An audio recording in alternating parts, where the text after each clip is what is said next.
Assalamualaikum warahmatullahi wabarakatuh. Kembali lagi bersama saya dalam acara podcast Ngobrol Santuy. Nah, pada kesempatan kali ini kita akan mendatangkan 3 bintang tamu yang sangat luar biasa dalam acara Ngobrol Santuy. Jadi kita santai aja teman-teman. Oh ya, pepatah mengatakan tak kenal maka tak sayang. Maka kalau sudah kenal jangan sayang-sayangan. Perkenalkan, nama saya Ima Sajaratul Maulida. Saya di sini sebagai host yang akan memandu jalannya acara pada hari ini. Nah teman-teman, saya sekarang lagi ada di Cafe Menepi, yaitu di Jalan Argopuro. Kebetulan pada podcast kali ini kita akan membahas mengenai inovasi pembelajaran teks prosedur melalui media sosial. Teman-teman, saya sudah mendatangkan 3 bintang tamu dari mahasiswa pendidikan Bahasa dan Sastra Indonesia Universitas Jember yang sangat luar biasa. Tentunya yang sangat pinter, kemudian cantik dan juga ganteng. Nah, di sini saya kedatangan 2 bintang tamu cantik dan 1 bintang tamu ganteng. Yang pertama nih ada Mbak Vina dan juga Mbak Farah. Bagaimana nih kabarnya? Dan sekarang lagi sibuk ngapain aja sih? Alhamdulillah kabar saya baik dan saat ini lagi sibuk ngerjain tugas nih, soalnya lagi memasuki minggu-minggu UAS di semester 3. Alhamdulillah kalau kabar saya juga baik. Kesibukannya saat ini ya masih sedang mengerjakan tugas karena sudah memasuki ujian akhir semester juga. Wah, berarti Mbak Vina dan juga Mbak Farah ini sedang sibuk mengerjakan UAS ya. Semoga mentalnya masih aman ya Mbak. Jangan lupa healing untuk rehat sebentar. Jangan sibuk-sibuk untuk mengerjakan tugas terus. Jadi ada selingan lah kita untuk healing, untuk meredakan pikiran kita. Ada bintang tamu satu lagi nih teman-teman. Cowok yang sangat ganteng dan luar biasa. Ada Mas Ayes. Nah Mas Ayes, bagaimana nih kabarnya dan juga sekarang lagi sibuk apa? Alhamdulillah kabar saya baik Mbak Ima. Untuk kesibukan sendiri saya sama seperti teman-teman yang lain karena pada minggu-minggu ini memang sedang UAS seperti itu. Selain itu kesibukan saya akhir-akhir ini saya mulai menyukai menulis Mbak, terutama menulis cerpen dan juga puisi seperti itu. Wah, berarti kesibukan dari Mas Ayes ini sama seperti Mbak Vina dan juga Mbak Farah, yaitu sedang sibuk mengerjakan UAS karena memang minggu-minggu ini sepertinya sedang sibuk-sibuknya untuk mengerjakan UAS. Semoga saja otaknya tidak meledak gitu ya. Oh ya, dan juga Mas Ayes sekarang sedang mulai menekuni hobi baru, yaitu menulis cerpen. Nah, semoga tulisan-tulisan yang sudah dirangkai atau ditulis oleh Mas Ayes nantinya bisa diterbitkan dan bisa dijual belikan seperti itu. Nah, memasuki acara selanjutnya kita ngobrol-ngobrol santuy aja. Nah, kesempatan kali ini materi yang akan kita bahas yaitu mengenai inovasi pembelajaran teks prosedur melalui media sosial. Nah, membahas tentang pembelajaran pada sekarang ini kan pendidikan di Indonesia sangat prihatin karena kondisi pandemi yang sangat memprihatinkan yang tidak kunjung usai mengakibatkan keterbatasan kita dalam pembelajaran sekolah maupun yang lainnya. Jadi semua yang kita lakukan ini dilakukan secara online. Sehingga ini sangat menarik sekali untuk dibahas karena nantinya bagaimana sih pembelajaran secara online itu bisa diterapkan secara efektif kepada siswa-siswa di Indonesia ini. Pada kali ini kita materinya yaitu mengenai pembelajaran materi teks prosedur melalui media sosial, terutama media sosial TikTok. Kenapa saya mengambil media sosial yaitu TikTok? Karena pada kali ini yang sangat booming itu adalah media sosial TikTok. Jadi kita sebagai mahasiswa aktif dan juga produktif harus bisa mengikuti perkembangan zaman. Seperti itu. Jadi yang saya tanyakan nih kepada teman-teman, menurut teman-teman apa sih pendekatan pembelajaran menurut teman-teman yang teman-teman ketahui deh? Kalau menurut saya sendiri nih Mbak Ima, pendekatan pembelajaran itu adalah suatu rangkaian tindakan pembelajaran yang dilandasi oleh beberapa prinsip tertentu. Seperti itu Mbak Ima.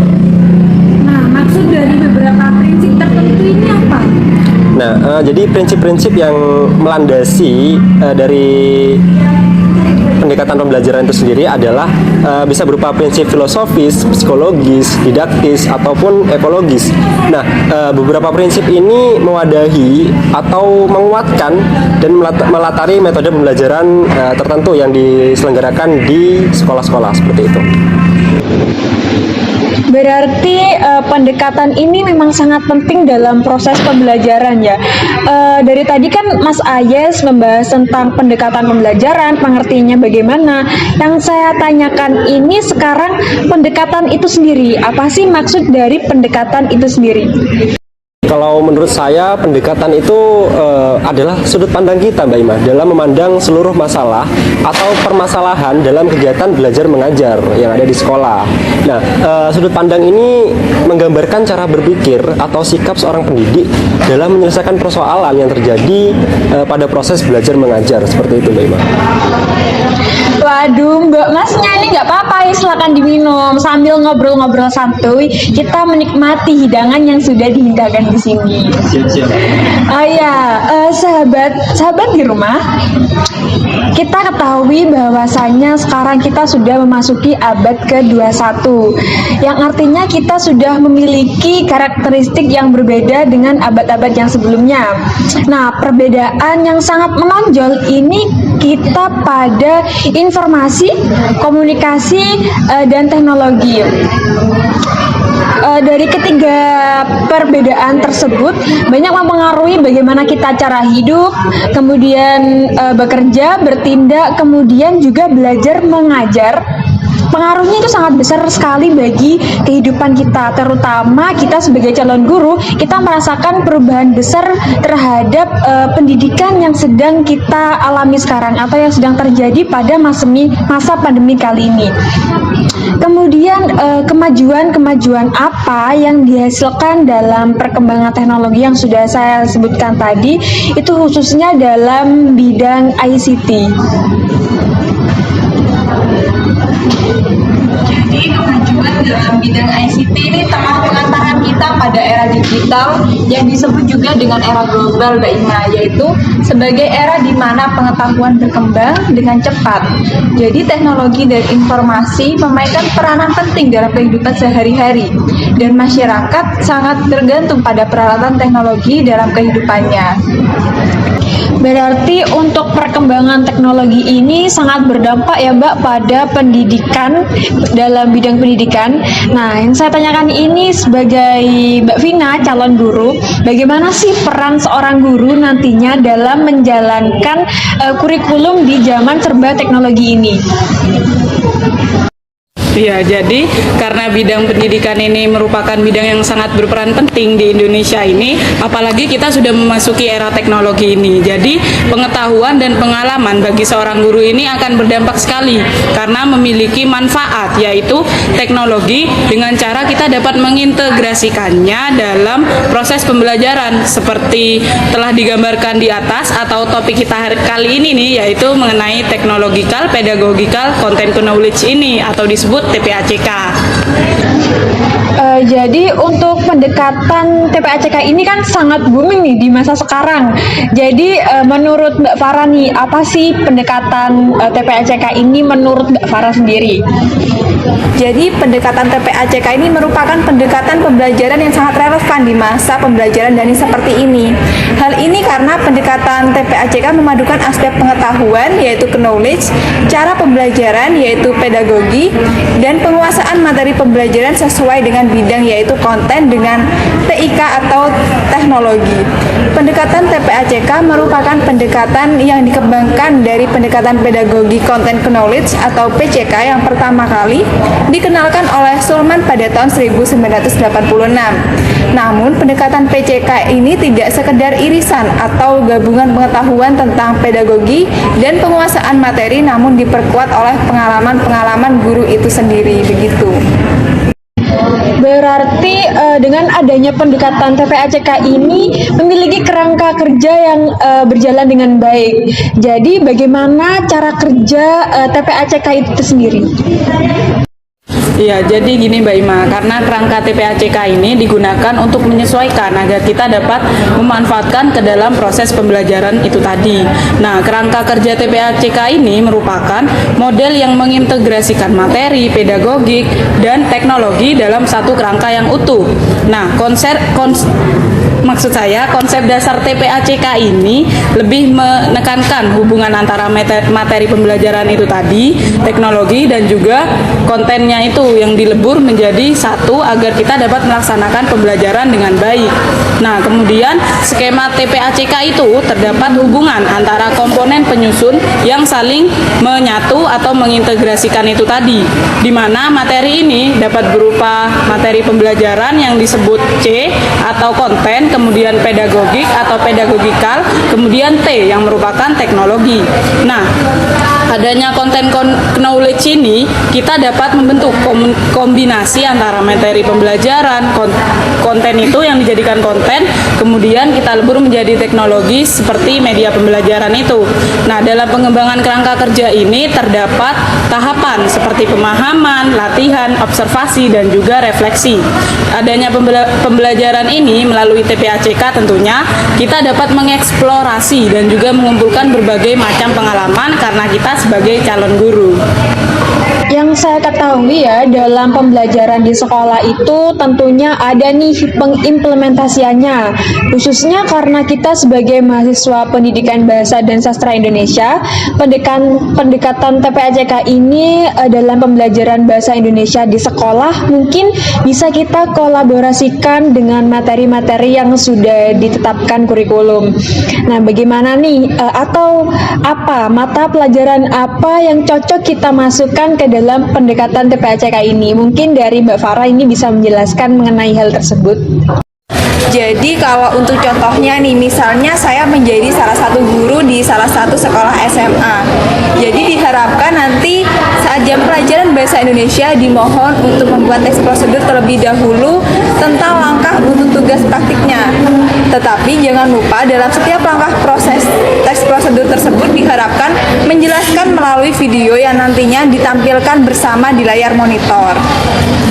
Jadi dalam teks prosedur, guru hanya menggunakan model pembelajaran satu arah, yakni ceramah. Salah satu faktor kesulitan dalam menulis teks prosedur, siswa lebih banyak diberikan ceramah tentang teori yang berkaitan dengan teks prosedur, sedangkan praktiknya itu kurang. Karena hanya menekankan pada metode ceramah, pembelajaran menjadi sangat abstrak yang menyebabkan siswa menjadi sekedar penerima informasi yang pasif. Wah, bagus sekali pengimplementasiannya. Jadi untuk sahabat-sahabat yang sedang menonton di rumah, semoga pengimplementasian contoh dari yang sudah dipaparkan oleh Mbak Farah bisa bermanfaat bagi sahabat-sahabat di rumah. Jadi pada materi tersebut itu kita akan mengkolaborasikan dengan pendekatan TPACK ini. Nah, manfaat apa kira-kira yang bisa kita ambil pada pelaksanaan proses pembelajaran seperti itu? Ya, jadi karena teks prosedur ini dapat dikatakan sebagai pembelajaran menulis dari proses pembelajaran ini, maka kita dapat mendapatkan manfaat. Jadi manfaatnya itu memperbaiki pembelajaran menulis, khususnya dalam menulis teks secara benar dan menumbuhkan rasa minat bagi siswa untuk mengikuti pembelajaran tentang teks prosedur ini. Jadi sebagai pendidik harus merasa semangat dan harus merasa tergugah nih untuk menerapkan TPACK dalam proses pembelajaran ini. Nah, dalam TPACK ini kita harus mengimplementasikan dua topik, misalnya itu bisa dilihat dari suara dan juga gambar. Nah, kalau kita dari suara saja kita bisa melihat dari radio, tape, recorder, maksud saya mendengar ya. Jadi peserta didik itu bisa menangkap pembelajaran mengenai teks prosedur melalui media-media tersebut. Kemudian ada juga melalui media suara dan gambar. Itu bisa berupa DVD, televisi, film, dan lain sebagainya. Karena di topik kali ini kita membahas TikTok, jadi medianya itu berupa suara suara dan gambar, yaitu media TikTok ini. Setelah mengetahui berbagai pengertian umum mengenai pendekatan pembelajaran dalam kurikulum 2013 menggunakan TPACK, bagaimana nih menurut Mas Ayes pengimplementasiannya dalam kegiatan belajar mengajar di sekolah, terutama selama pandemi COVID-19 berlangsung? Sebelumnya kami telah menjelajahi berbagai media sosial, khususnya TikTok dan juga YouTube. Nah, kami menemukan beberapa video yang bisa dijadikan sebagai media dalam mempelajari teks prosedur khususnya. Itu memang. Nah, untuk videonya sendiri sudah saya kirimkan kepada Mbak Ima kemarin. Oh ya, editor, jangan lupa nanti dimasukkan video yang sudah dikirim oleh I got so much motherfucking design on right now.